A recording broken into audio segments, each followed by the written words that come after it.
Okay, flood control project part 2, part 3, part 4, o whatever, no? Basta continuation ho ito sa ating vlog kanina. Doon tayo kanina sa may likod ng Agro Industrial College Foundation.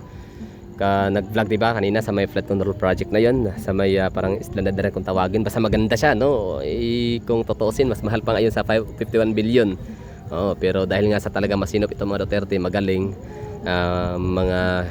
mga tapat, no? Tapat sa kanilang mga ginagawang trabaho, kaya what you see is what you get. 51 billion, the answer is yes. Ang kapal kaya niyan.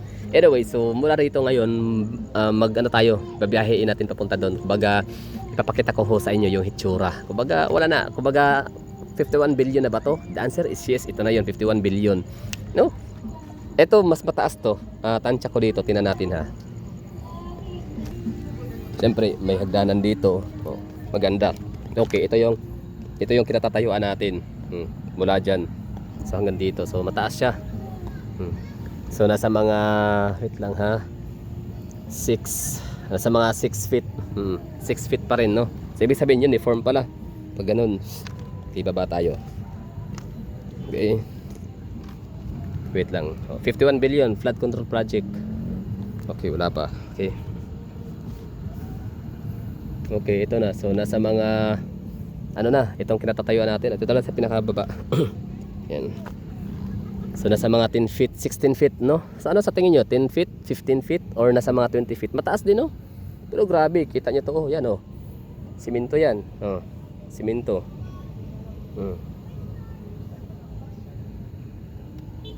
Diba? Simentado yan. Tubig, ilog. Tapos tulay, Bolton Bridge, traffic. Yan. Huwag muna kayong pumunta ng Davao. Pwede kayo punta ng Davao, mamasyal lang, ha? Huwag muna kayong tumira. Tsaka na yung titira, mga next year, maganda, best times para pumunta ng Davao City para manirahan for good, mag-retire. Dito maglipat ang pamilya kasi safety, magandang may eskwelahan, hospital, medical, lahat-lahat. Davao City is the best place for you, no? Pero kung tomador ka, mahilig ka mag-alak, mandura, tatapon ng mga cigarette butts, mag-iyosi kung saan, magnanakaw ka, snatcher, Davao City is probably, definitely not the best city for you, no? Doon ka na lang sa Mega Manila. Anyway, so so Bolton Bridge, traffic, okay. So yan, napakataas, yan, taas ng ito yun, abit lang ha. Yan. Taas ng ng flood control project sa Davao. So syempre, yan na nga, pinaganda pa nila, no? Meron pang mga pailaw-ilaw. Kasi maganda yung kasi para din, dagdag sa mata. Walang kurakot yan, ha? Solid yan na talagang serbisyo publiko. So gagawin natin ngayon dito, itutur ko na kayo para masagot. Yung mga nagtatanong dyan palagi na bakit binabaha pa din, tanongin nyo ang Diyos bakit lagi niyang pinapaulanan ang Davao na napakadaming tubig ulan. Diba? Siguro naisip ng Davao City na naisip ng Panginoong Diyos natin, no? Na Davao na lang muna natin ibuhos yung tubig ulan kasi awang-awa na tayo kasi kawawa ang mga taga Calabarzon, kawawa ang mga taga Metro Manila. Kasi kapag uulan din sila ng kahit hindi man ganun kalakas ang ulan, babahain kasi sila ng isang linggo, tapos ang daming basura, magka-leptospirosis ang mga tao doon. Davao na lang tayo magbuhos ng maraming ulan kasi babaha lang sila ng 3 hours, tapos hupa naman din na kaagad, tapos walang mga leptospirosis kasi malinis sila, kasi disiplinado ang mga taga Davao, manang-mana sa mga Duterte. Kaya doon na lang tayo mag-ulan sa Davao City lagi. Kasi magaganda naman ang flood control project sila, hindi naman din natutuklap ng tubig baha. At hupa nga kaagad, no? Sa loob lang ng 3 hours, pinakamatagal na yun. Tapos walang basurang lumulutang. Kung kita nyo naman, walang natutuklap na mga riprapes, no? Mga flood control projects in Bosabol. Walang na mamatay sa leptospirosis. Kung meron man pa isa-isa, diba? Yung iba na salba pa. Anyway, so yun lang ha. 51 billion, yes. The answer is yes. Ito na yung 51 billion. Magaling, maganda. Wait lang. Diba? Hindi lang siya flood control project. Ginagamit na siya as tambayan ng mga kabataan. Lahat, no, mag-jogging, shortcut, for recreational use na rin siya. marami siyang purpose. So hindi kagaya ng ibang mga flood control project dyan, ang nakinabang lang ay ang mga kontraktor at mga congressman, mayor at governor at napakarami pang iba. Okay.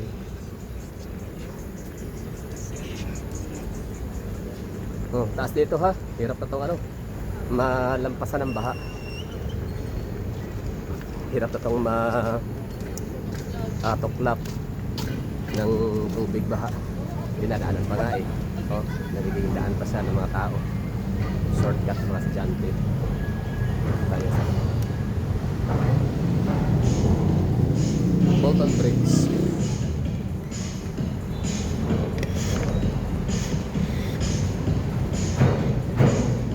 Pasensya na sa medyo magalaw. Wala kasi tayong maayos na cellphone holder. Oo, gamit ko lang selfie stick. So, talent lang itong ginawa natin. Skills at its best. Yes, may mga lugar na walang ilaw. Ilalim. Pero okay lang nga, as I've said, hindi naman din talaga dangerous or nakatakot yung lugar. Kasi nga dito, pag madilim, nakatakot pag madilim dahil sa baka may aswang, yun. Marigno multo. Pero wala dito mga i-stats nga na yung cellphone. Oo, wala ditong haharang sa'yo, sasaksakin ka dahil nga adik, bangag, maana sa presidente. So walang ganun dito sa Davao, kaya don't you worry. Kahit medyo madilim, continuous lang.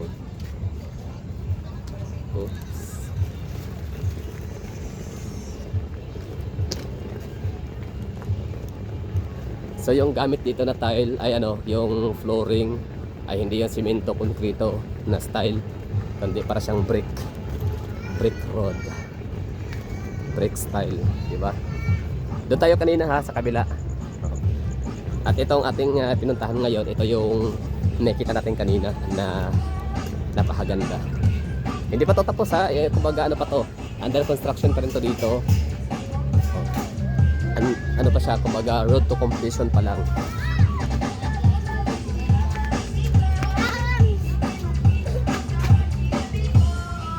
Diba? Ganda kaya. Flood control project na pasyalan pa, tambayan pa. Diba? Ganda, no? Ayos. Yan lang dito. Chill lang.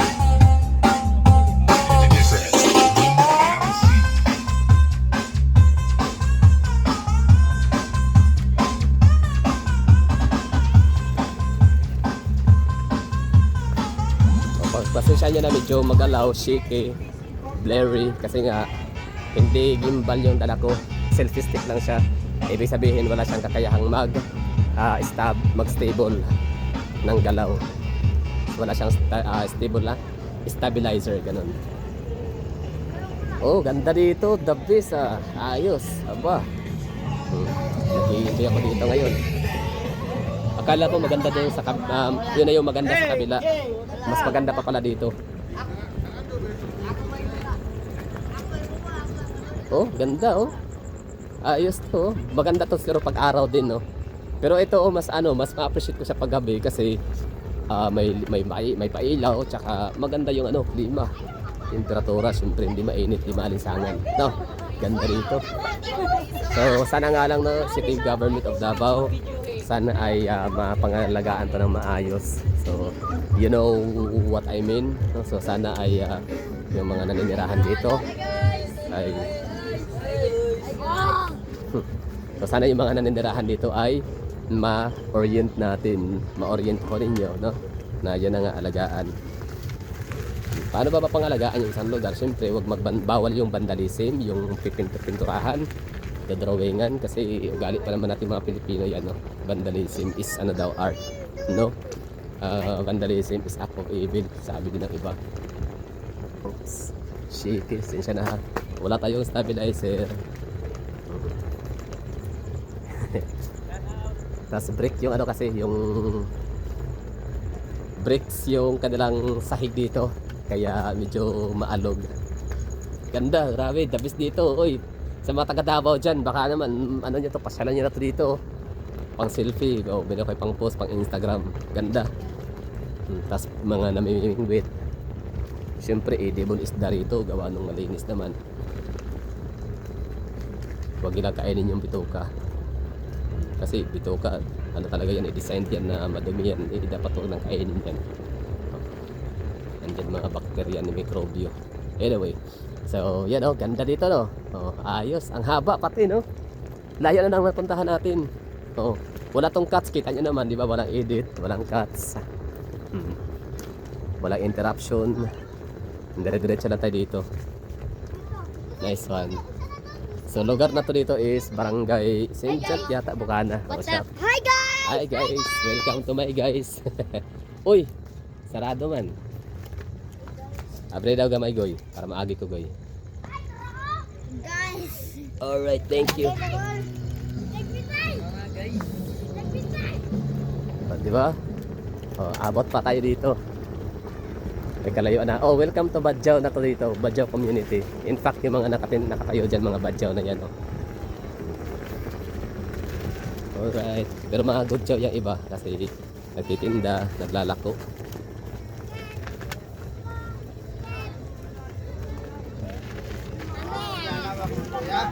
Alright. Ayan, ito yung pinakadulo. May pailaw pa din. Ayan. May paggitar-gitar kasi kuya. Galing, hangin, ganda dito. Alright. Ito na yung pinakadulo. Pinaka-in point na ng Davao City, Davao River. Hindi pa tapos, no? Yan. Tas tulay. Syempre yung tulay na yan, magdadagdag yan ng view sa atin sa ating syudad, no? The moment na magbukas na yan, ma-open na. Diba? Ang galing, no? Nakatuwa, no? Nakahanga.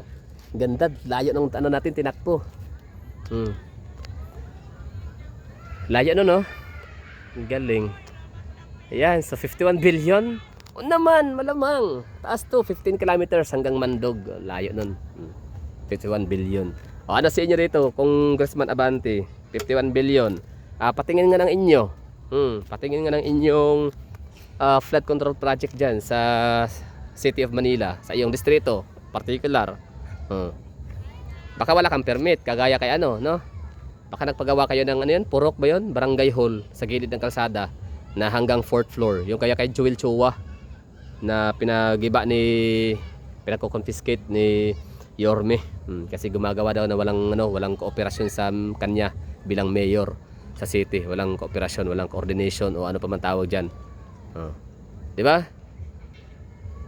This is 51 billion flood control project. Pero hindi to isa lang to. Ilan lang to? Isa lang to na sa pakaraming flood control project dito sa Davao City. Poblacion district District 1. Hindi pa kasama yung District 2 and District 3. Ano masasabi nyo? 'Di ba? Goods. Goods kung goods. So ngayon, balik na ulit tayo pa kasi ito 'yung dulo dagat na 'yan Yan dagat na. Lang. Dagat na 'yan diyan. Tapos ito Badjaw community sa area. Tapos may mga empleyado pala dito, mga construction workers siyempre, no, mga taga DPWH I think, and of course ang Chinese. Tapos may mga equipment sila diyan. Sa kabila naman, yun yung pinuntahan natin pinakadulo kanina, yung walang ilaw. Pero abot na siya ng flood control project. Yun, lapad nito, laki ng mga diki. Ngayon, punta tayo dyan sa balik tayo ulit.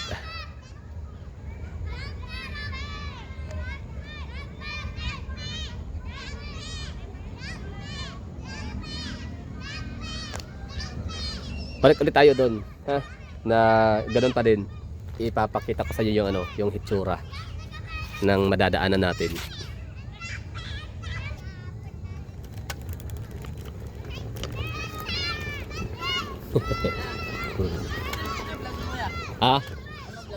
YouTube Gala the Explorer.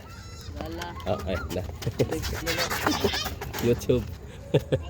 Gagi. So, pagpasensyahan nyo na wala tayo wala tayong mga extra devices na para makapag stable ng mga video. Bye bye. Alright. Bye bye! In-interview natin yung mga bata. Badjaw. That's it. Alright. Lala, maligsan ay. Bata.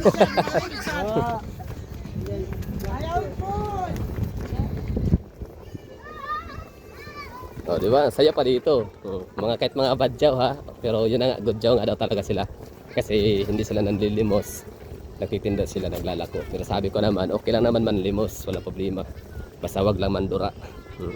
Di ba? Totoo naman. Oh. Okay naman manlimos ha. Walang problema kasi wala kasi silang nag-a-apply ng trabaho yung mga yan. Hindi naman din sila tatanggapin kasi wala naman silang natapos na pinag-aralan. Di ba? So kawawa din. So, okay na rin yun. Basta wag lang sila magnakaw. Yung yung congressman nga natin, matataas ang mga pinag-aralan, abroad pa yan. Pero yan, magnanakaw pa rin. Okay. Salamat mga calls. Alright. O, diba? So, yun na nga, yung mga congressman nga natin. Hello guys. Hello guys, welcome to my guys. Yung diba? O mga congressman natin, matataas ang pinag-aralan, matatalino ko, no? Magaling mag-English. Sa ibang bansa pa nag-aaral yung iba naman kahit sa Pilipinas, pero sa mga prestihiyosong eskwelahan. Pero anong ginagawa? Yan, nagnanakaw. Meron nga tayo si Tito Soto, no? Special mention natin si Tito Soto. Tito Sen, shout out Senador Soto. Di ba? Sabi nga ni Miriam Defensor Santiago, nung elementary ka pa, nangongodigo ka na. Nung naging high school ka, kodigo pa din. Nung college ka, ganun pa rin kodigo. Kaya naging senador, nangungodigo pa din. Paano nangungodigo? Kasi nga, yung meron siyang speech sometimes, di ba? No? Kasi meron siyang speech na copycat pala yun, kopya sa isang senador. Senador ba yun or councilor? Basta politician din, no? Government official din ng United States of America, ng USA. So, akala siguro hindi malaman. Yun, bubo nga, di ba? Yan, Tito Sen. Nakapag-aral niya, magaling mag-English. Naging senador pero mga bobo. Sino pa? Rizal Tiveros, kala mo talaga, kapakatalino, no? Ayun, hindi masagot yung mga tanong ni Tatay Digong. Guilt is personal. Yes, it's personal. Di ba? Pati yung kay Marcolita itong huli lang, pinakabago, pinakalitis na yung ab inisyo o mga ganun, no? So lahat ba yun yung mga ganun? Andun ba yun? So wala din niya makasagot. Sabi kanina, simple pang tanungan na, ngayon parang mas mahirap na. Di ba? Yun, tangina nyo. Takbo pa kayo ng senador. Bobo naman pala kayo. Kapal ang mga muka. So buti nga andyan si Marcolita. Siya yung parang male version ni Miriam Defensor Santiago. Yun, no? So sabi ko nga sa mga gudyaw, mga badyaw, okay lang na Mga badyaw tayo, me. Ningon day ko ikaw. Dito, basto mo. Asa mo na? Asa na ikan? Asa mo na? Baligyan niyo? Nanahid mo na. Gihata sa inyo? Maayo ba nyo? Sige, agira ko. Di, badyaw, manday ka. Kaya ngayon man ka. May pang badyaw, mamaligya. So yan, sabi ko nga sa mga badyaw na, it's okay na, maganda maglako, magtitinda. Kasi hanggang sa maging sanay ka na, expert ka na sa ganong pamamalakad, diskarte para makahanap ng pera, okay yun. Pero kung hindi rin naman kaya maglako, kasi nga walang kapital, ano pa man. Although alam ko mayroon silang kapital binibigay, may allotment yan sila sa City Government of Davao. Tapos yun, pinambili nilang ng mga item, okay. Yan, so good job na sila. Sabi ko, okay lang naman na manlimos, so basta wag lang mandura. Kasi di ba may mga nakikita tayong mga memes sa Facebook na nagba-viral na yung badyaw ay nandudura. Pag hindi binibigyan, nandudura. Ayan. Yan yung mga badyaw sa Manila. Sabi nga nila, bakit daw ang sasama na ugali ng mga badyaw sa Manila? Kaya natatakot yung mga tao dun sa mga badyaw na hindi magbigay. Pero dito sa Davao, sila dito, mga naman, mababait naman. Hindi ko sabihin mga may disiplina, respeto. Kasi iba nga nag-i-evolve na nga. Dating nanlilimos sa ay nagninegosyo na lalako. Nag-serve, nag-display sila ng mga paninda.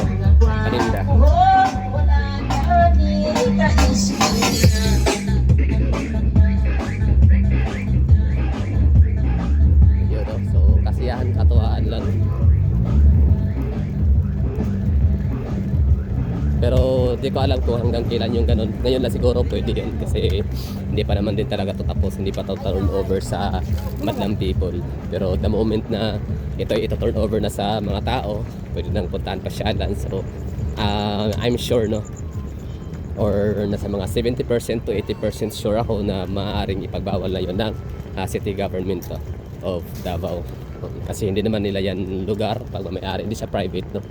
It's for public use. So pag public use, bawal mag-inuman, bawal mag-UC, tambay-tambay, magpapa-sounds ng napakalakas, di ba? Kasi nga hindi na siya public entity na siya. Ibig sabihin, give respect to others, no? Na gustong magtambay lang, papahinga, magja-jogging, dadaan, ganun. Alright, so yun na, natapos na tayo dito sa ating video na napaka magalaw, napaka shaky. Alright, dahil nga sa wala tayong hawak na gimbal na stabilizer. But at least, no, I did my best na makapag-deliver ng ganitong video update, gano'n, no? Update video na ba ito kung tawagin? Pwede. So maraming thank you, no? So wala nang discussion. Duterte is the best, walang makakatalo. Flood control project, world class, syempre. Hindi siya flood control project lang ng ng mga kurakot.